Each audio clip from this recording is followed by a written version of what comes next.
নাসিরউদ্দিন পাটোয়ারি কি আসলে জলাতঙ্ক রোগে ভুগছে? ভাই কুকুর তাকে কামড়িয়েছে অথবা তিনি কুকুরকে কামড়িয়েছেন। তিনি এখন খেপা কুত্তা হয়ে গেছেন। এই রাজনৈতিক ফাপড়বাজ নাসিরউদ্দিন পাটোয়ারি নানান ধরনের বক্তব্য দিচ্ছে। নাসিরউদ্দিন পাটোয়ারি বাংলাদেশের রাজনীতিকে কলুষিত করছে, রাজনীতিকে সব থেকে বেশি প্রশ্নবিদ্ধ করেছে নাসিরউদ্দিন পাটোয়ারি।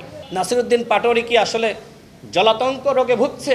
আমার মনে হয় তিনি জলাতঙ্ক রোগে ভুগছেন এবং তাকে ভ্যাকসিন দেওয়া দরকার। তাকে ভ্যাকসিন না দিলে তিনি সুস্থ হবেন না। ভাই কুকুর তাকে কামড়িয়েছে অথবা তিনি কুকুরকে কামড়িয়েছেন, দুইটার একটা। তিনি এখন খেপা কুত্তা হয়ে গেছেন, মানুষরূপী জানোয়ারে পরিণত হয়েছেন। কোনো মানুষ এইরকম আচরণ করতে পারে না। আমাদের মাননীয় প্রধানমন্ত্রী তিনি বাংলাদেশের জন্য কি না করছেন। তিনি ঝুঁকি নিয়েছেন, তার জীবনের ঝুঁকি, যেখানে তিনি নিরাপত্তাহীনতায় ভুগছিলেন, তারপরেও তিনি জেমে চড়ে মানুষের সাথে যাচ্ছেন।